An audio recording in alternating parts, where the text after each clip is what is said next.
Yang udah tax amnesty ya udah di amnesti, nggak akan digali-gali lagi yang itunya, yang sudah daftarkan itu. Ke depan hanya mereka harus bayar sesuai dengan bisnisnya aja, perkembangan bisnis seperti biasa. Jadi ya tadi saya akan tegur Dirjen DJP, dan ke depan kan udah berkali-kali nih Pak Pajak mengeluarkan beberapa pengumuman yang meresahkan ya. Ada pajak tol, pajak ini, pajak itu. Jadi nanti ke depan yang bisa mengumumkan kebijakan pajak hanya saya, bukan Dirjen Pajak lagi. Pemerintah akhirnya memberi sinyal keras soal pajak dan dana warga Indonesia yang masih tersimpan di luar negeri. Menteri Keuangan Purbaya Yudisadewa menegaskan, selama dirinya menjabat, pemerintah tidak akan lagi membuka program tax amnesty atau pengampunan pajak. Pernyataan ini disampaikan langsung dalam media briefing di Jakarta pada Senin 11 Mei 2026, dan pesannya cukup tegas. Pemerintah memilih penegakan aturan pajak secara normal, bukan lagi memberi pengampunan massal seperti sebelumnya. Kenapa ini penting? Karena tax amnesty selama ini selalu jadi topik sensitif. Di satu sisi, program itu pernah dianggap berhasil menarik dana dari luar negeri dan menambah penerimaan negara. Tapi di sisi lain, muncul kritik bahwa pengampunan pajak bisa membuat wajib pajak yang patuh merasa tidak adil. Nah, kali ini, pemerintah tampaknya ingin mengambil arah berbeda. Menurut Purbaya, tax amnesty justru bisa menimbulkan kerentanan di lingkungan aparat pajak. Ia menyoroti resiko pemeriksaan berulang terhadap wajib pajak yang bisa membuka celah penyimpangan. Bahkan, ia menyebut kondisi tersebut dapat membuat pegawai pajak berada dalam tekanan, mulai dari potensi suap hingga proses pemeriksaan yang terus berulang. Purbaya mengatakan, pemerintah ingin menjalankan prosedur perpajakan secara normal dan konsisten. Artinya, pendekatan ke depan bukan lagi memberi pengampunan, melainkan memperkuat kepatuhan pajak secara permanen. Tapi di tengah ketegasan itu, pemerintah ternyata masih memberi waktu. Bagi wajib pajak yang masih memiliki dana di luar negeri, pemerintah membuka masa transisi sekitar 6 bulan atau sampai akhir tahun 2026. Pesannya jelas, segera laporkan dan bawa masuk dana tersebut ke Indonesia sebelum dilakukan penindakan lebih lanjut. Kalimat yang paling menyita perhatian publik bahkan cukup keras. Bagi wajib pajak yang masih memiliki dana di luar negeri, pemerintah membuka masa transisi sekitar 6 bulan atau sampai akhir tahun 2026. Pesannya jelas, segera laporkan dan bawa masuk dana tersebut ke Indonesia sebelum dilakukan penindakan lebih lanjut. Kalimat yang paling menyita perhatian publik bahkan cukup keras. Purbaya mengatakan, setelah tenggat berakhir, pemerintah akan menyikat dana luar negeri yang tidak dilaporkan. Artinya, pengawasan aset luar negeri bakal diperketat. Pemeriksaan pajak juga akan lebih agresif terhadap dana yang dianggap belum sesuai ketentuan. Bukan cuma itu, pemerintah juga memberi sinyal bahwa aset di luar negeri nantinya bisa kesulitan digunakan untuk mendukung aktivitas bisnis di Indonesia apabila status perpajakannya bermasalah. Ini menunjukkan arah kebijakan fiskal Indonesia mulai berubah. Pemerintah tampaknya ingin membangun sistem perpajakan yang lebih ketat, lebih transparan, dan minim kompromi. Apalagi di tengah kebutuhan penerimaan negara yang terus meningkat, pajak menjadi salah satu tulang punggung utama APBN. Karena itu, kepatuhan wajib pajak menjadi perhatian serius pemerintah. Di sisi lain, kebijakan ini juga bisa memberi pesan kuat ke pelaku usaha dan investor bahwa pemerintah ingin menciptakan kepastian hukum dalam sistem perpajakan. Jadi bukan lagi mengandalkan program pengampunan berkala, tetapi penegakan aturan yang konsisten. Meski begitu, tantangannya tentu tidak kecil. Pemerintah harus memastikan pengawasan berjalan adil, profesional, dan tidak menimbulkan ketakutan berlebihan di kalangan dunia usaha. Sebab stabilitas ekonomi juga sangat bergantung pada kepercayaan pelaku bisnis terhadap sistem hukum dan perpajakan. Lalu bagaimana dampaknya ke masyarakat biasa? Bagi masyarakat umum, kebijakan ini sebenarnya menjadi pengingat penting bahwa pelaporan pajak harus dilakukan secara benar dan transparan. Apalagi saat ini, kerjasama pertukaran data keuangan antar negara makin ketat. Otoritas pajak di banyak negara kini lebih mudah melacak aset dan transaksi lintas negara. Artinya, menyimpan aset di luar negeri tanpa pelaporan yang sesuai akan semakin sulit dilakukan. Dan pemerintah Indonesia tampaknya ingin memanfaatkan momentum itu untuk memperkuat basis pajak nasional.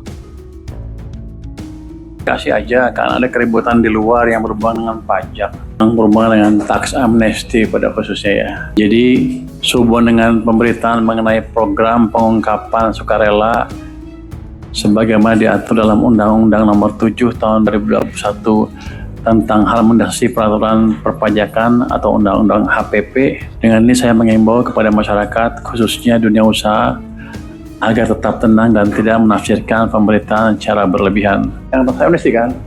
Ini nggak keluar tax amnesty-nya nih. Oh yang tadi, pengungkapan. Jadi ini mengenai tax amnesty itu ya, katanya sekarang kan dikejar-kejar lagi yang sudah melakukan tax amnesty. Jadi itu nggak akan dilakukan, jadi tidak akan dilakukan lagi. Saya akan tegur DJP agar selalu menjaga iklim usaha dan memberikan kepastian hukum kepada masyarakat sehingga kepercayaan wajib pajak dan keberlanjutan reformasi perpajakan tetap terjaga dengan baik. Ini bahasa birokrat, susah ngertinya kan? Saya aja nggak ngerti. Kalau gue aja susah ngertinya, apalagi orang. Pada saya gini, yang udah tax amnesty ya udah. Di amnesti nggak akan digali-gali lagi, yang itunya, yang sudah daftarkan itu. Ke depan hanya mereka harus bayar sesuai dengan bisnisnya aja, perkembangan bisnis seperti biasa. Jadi ya tadi saya akan tegur Dirjen DJP. Dan ke depan kan udah berkali-kali nih Pak Pajak mengeluarkan beberapa pengumuman yang meresahkan ya. Ada pajak tol, pajak ini, pajak itu. Jadi nanti ke depan yang bisa mengumumkan kebijakan pajak hanya saya, bukan Dirjen Pajak lagi. Untuk menghilangkan kesimpang siuran itu, pajak hanya eksekutor, saya yang melakukan kebijakan dan mengambil kebijakan. Itu mungkin statement pendek dari kami. Kalau pertanyaan silakan. Yang paling yang dikejar adalah kan waktu itu ada komitmennya dipenuhi apa enggak itu ya Pak ya. Selain itu tidak akan dikejar lagi. Kan kalau itu kan seperti jebakan. Anda masuk tamasih declare, habis itu kita kejar mana yang kurang mana yang ini. Kalau gitu kredibilitas pemerintah akan hilang karena ke depan kebijakan serupa pasti nggak akan jalan. Dan kita seperti berburu di kebun binatang, kita akan perluas tax base, bukan itu caranya meningkatkan pendapatan pajak. Oke, jalan. Kemarin kan DJP bilang ada sekitar 30.000 wajib pajak yang belum mengungkapkan hartanya di program PPS. Sesuai ya Pak. Nah itu nanti tindak lanjut dari Kemenku seperti apa Pak ya Pak, agar wajib pajak itu bisa berkomitmen sesuai dengan program PPS Pak. Ini yang belum ikut tax amnesty kan? Iya Pak. Jadi ada 2.424 wajib pajak yang gagal repatriasi, terus ada yang 35.000 wajib pajak yang belum mengungkapin hartanya Pak. Kurang ungkap maksudnya. Dia ikut tax amnesty. Iya Pak. Yang kedua. Nanti kita dalami lebih lanjut ya. Saya nggak bisa jawab sekarang. Kalau untuk saya sih begitu ke tax amnesty sudah selesai. Yang saya dikejar adalah yang belum ikut, yang belum mengungkapkan dengan sesungguhnya. Itu yang akan kita kejar. Jadi kalau misalnya saya rugi, ada sebagian yang ikut tax amnesty, tapi mungkin ada kelewat beberapa aset, yaitu resiko pemerintah ketika melakukan tax amnesty itu. Harusnya pada waktu eksekusi diperiksa semuanya. Gitu. Jadi itu resiko yang harus ditanggung pemerintah. Kita nggak akan kejar lagi. Yang kita kejar adalah yang belum ikut amnesty dan pendaftarannya, pelaporannya belum benar itu. Jadi kalau ada kebijakan itu nggak akan semuanya bisa sempurna. Kalau ada kesalahan, jangan disalahin yang ikut. Harusnya pada waktu eksekusi itu kita berusaha dengan betul. Setelah selesai ya sudah. Kecuali ada komitmen atau janji-janji yang akan dipenuhin, yang belum dijalankan. Kita akan kejar itunya. Tapi nggak akan kubok seperti yang dilakukan banyak orang itu. Jadi kita tidak akan berburu di kebun binatang. Pak, kan beberapa kali Bapak mengklarifikasi soal pajak ya Pak. Terus Iya, makanya saya capek. Terus Bapak bilang emang pajak itu kan kalau mau diberlakukan ketika ekonomi tumbuh mendekati 6% ya Pak. Sekarang kan udah 561 nih. Mau mastiin aja emang tahun ini kayak gitu akan ketika nanti mendekati 6% apa Bapak akan memberlakukan pajak? Di samping itu Bapak juga pernah bilang Bapak tuh pengennya pajak 30% per tahun gitu tumbuhnya. Pertumbuhannya ya. Ya. Oh, kalau yang pertumbuhan ekonomi 5,61 kan belum 6 dan belum stabil di 6%. Saya kalau 2 triwulan berturut di atas 6%, kita akan pertimbangkan pajak yang lain.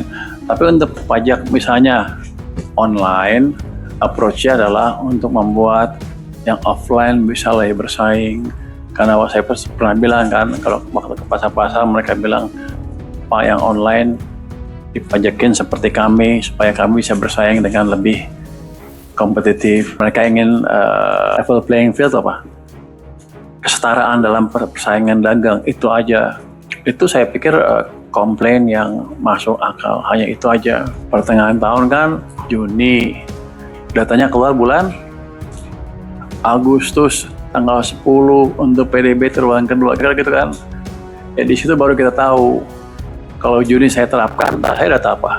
Dia belum berteknos ya. Terus dia, makanya dihitung. Kalau itu kan dipublishnya 1 bulan plus 10 hari setelah habis berakhir bulannya kan, bulannya kan. Jadi kalau Juni, Juli ya, Juli Agustus tanggal 10 kan, kira tanggal 5, kalau nggak tanggal 5 sampai 10.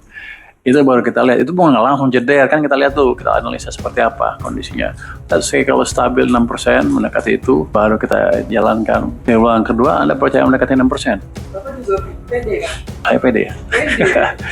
Kita dorong ke arah sana, tapi saya rasa belum 6% mendekati sana lah. Tapi saya tunggu sampai agak stabil sedikit lah. Pak, kebetulan masih soal pertumbuhan Pak.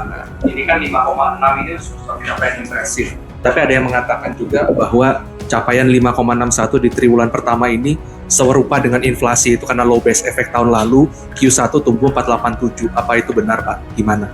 Serupa dengan inflasi.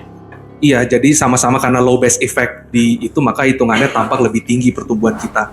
Apakah seperti itu atau bagaimana Pak? Kalau kita lihat year on year, itu kan tahunan kan. Kalau kita lihat musimannya yang geser cuma 16 hari lebaran itu, bulan puasa itu geser sedikit. Jadi kalau itu year on year, musimannya harusnya hampir hilang. Low base apa enggak, yang jelaskan pertumbuhannya lebih cepat. Dan ini kan melanjutkan pertumbuhan yang sudah cepat juga di keempat tahun lalu. Jadi kalau Anda lihat trennya clear naik, itu yang kita lihat trennya. Ini akan kita dorong supaya berlangsung terus trennya ke depan. Jadi kalau angka jelek, ribut, angka tinggi, ribut juga. Jadi teman ekonom itu maunya apa? Luar negeri menghargai kita, dalam negeri nggak ini, tapi dengan data yang aneh, dengan sudut pandang yang aneh. Menurut Anda gimana? Kalau menurut saya dari komentar ekonomi itu sebetulnya berusaha menelisik benar nggak sih 5,6? Iya benar, karena dia nggak tahu apa yang saya masukin ke sistem perekonomian. Saya jaga likuiditas supaya private sektornya bisa gerak. Saya dorong belanja pemerintah di triwulan pertama dipercepat sehingga daya dorong ke ekonomi lebih merata sepanjang tahun. Terus saya lakukan langkah-langkah fiskal, misalnya pembayaran uang ke pupuk di awal tahun, pembayaran ke Pertamina dan lain-lain di awal tahun dan jalan terus. Yang lain juga sama. Yang butuh uang saya belanjain cepat. Belanja di Aceh juga ada dampaknya ke ekonomi kan. Jadi itu dampak real. Tahun lalu ada bencana nggak? Januari nggak ada kan? Tahun lalu ada langkah kayak saya nggak, kayak kita nggak ya? Digeser ke awal tahun nggak ada. Tahun lalu Pertamina punya uang cukup nggak? Apalagi. Jadi kalau Pertamina dibayar tepat waktu, seluruh subkontraktor juga akan dibawa tepat waktu. Itu akan memutarkan ekonomi juga. Anda lihat pertumbuhan konsumsi rumah tangganya berapa? 5%, 54, 55 kan nggak salah ya? 552 kan? Tertinggi sepanjang yang saya lihat, yang saya ingat. Artinya daya beli masyarakat juga membaik. Kenapa? Karena berbagai kebijakan pemerintah dan juga ada hari raya segala macam kan. Tapi tumbuh yang setinggi itu menunjukkan memang daya beli masyarakat yang bagus. Jadi kalau ada musiman lebaran pun kalau nggak punya duit aja. Atau kapan jelek, ekonomi jelek aja. Jadi ini belum sempurna, tapi jangan dibilang nggak ada kemajuan. Dia aja kali nggak kerja, jadi dianggapnya krisis, resesi. Jadi kalau ekonom ini Banyak ekonom menganggap resesi adalah kalau tetangganya nggak dapat kerjaan, kan. Dia nganggap krisis kalau dia nggak dapat kerjaan. Mereka berarti udah susah dapat kerja tuh, udah ngomong-ngomong krisis. Tapi bukan berarti seluruh ekonominya melambat atau sedang mengalami pelemahan dan menuju krisis. Jadi dia mesti lihat semuanya, jangan lihat sekeliling aja gitu. Makanya saya lihat angka PDB, angka ini, angka saya lihat semua kan. Bukan menurut saya seperti apa, bukan.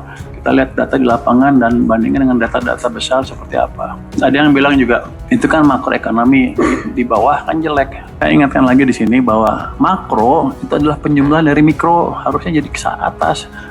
Kalau makronya bagus, mikronya jelek, hampir nggak mungkin. Mungkin ada yang nggak kebagian kue pertumbuhan, iya, belum merata ya. Tapi kalau dibilang pertumbuhan hanya di level makro aja, di mikronya berantakan, pasti salah. Karena makro itu penjumlahan dari mikro pada akhirnya. Pak, izin saya Grace dari Bloomberg, saya mau kembali ke topik utama soal program pengungkapan sukarela.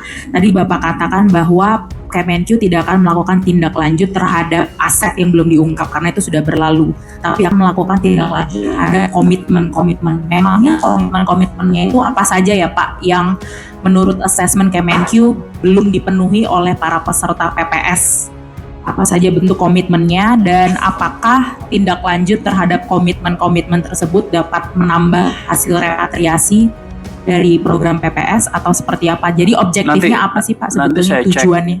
Waktu saya di Dijen Pajak hanya gitu, bertanya di Dijen Pajak gitu, nggak ini cuma komitmen yang dijanjikan yang kita kejar gitu ya.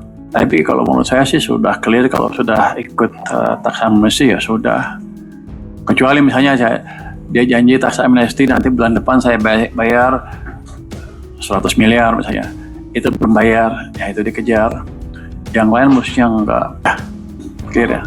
Jadi kalau enggak ada gunanya tax amnesty. Tax amnesty itu berbahaya bagi Kementerian Keuangan loh sama orang-orang pajak.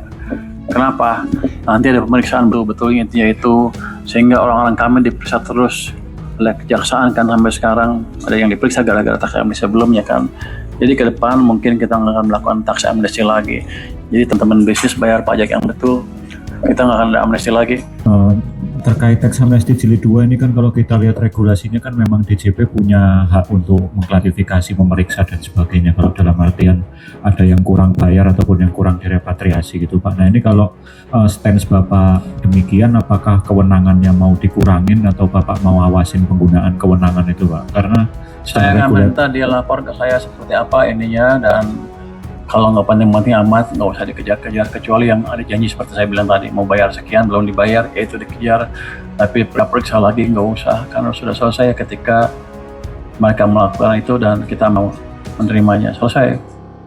Berarti mungkin kegiatan pemeriksaannya lebih difokuskan ke yang nggak terkait PPS saja gitu Pak, yang mungkin kayak baja, CPO dan yang kemarin Bapak cek gitu. Business as usual, kalau dia mau hasil bayar pajak ya bayar, kalau bisa untung tahun nih ya bayar, tapi bukan ngejar yang zaman dulu yang belum diungkap. Karena mungkin juga waktunya nggak cukup, mungkin juga kelewatan. Jadi saya tidak mau menimbulkan ketidakpastian di kalangan pelaku usaha di Indonesia. Dan ke depan kalau ada langkah seperti itu lagi, saya yang mengumumkan, bukan Dirjen Pajak.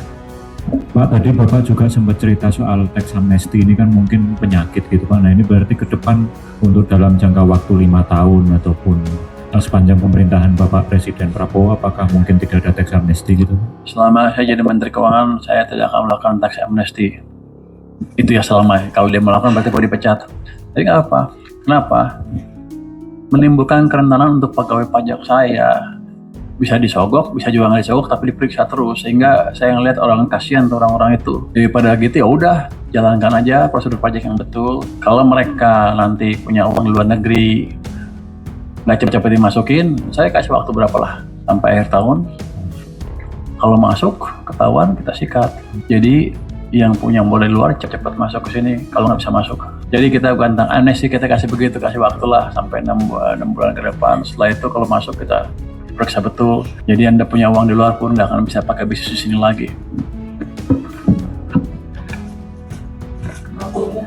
Mau nanya topik lain Pak soal aturan DHI yang berlaku 1 Juni ini, kalau dari kajian Kemenkyu itu bisa nambah potensi cadangan devisa berapa besar ya Pak? Terus berapa besar dorongannya ke penguatan rupiah Pak?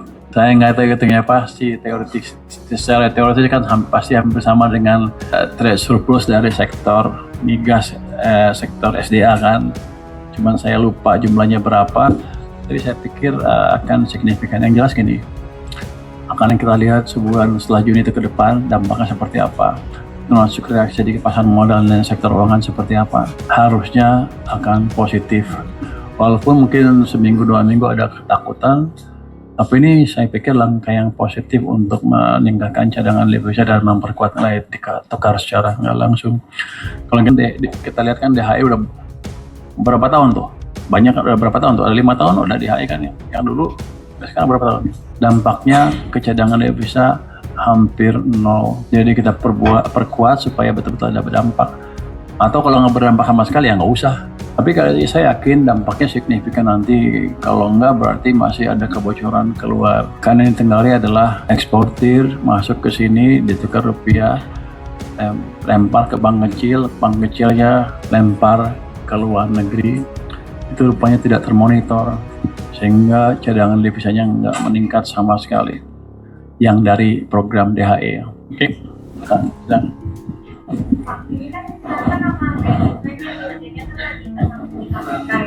ya. Sekarang kan pajakan namanya kan tersangkut di KPK ya Pak. Katanya udah di tahap penyidikan soal apa ya kemarin? Ya itulah Pak. Nah, lupa lu ya. soal suap. Saya tahu di Hotel Borobudur gitu Pak, di suap. Nah, terus itu gimana Pak? Bapak kan lagi bersih-bersih juga kan Pak?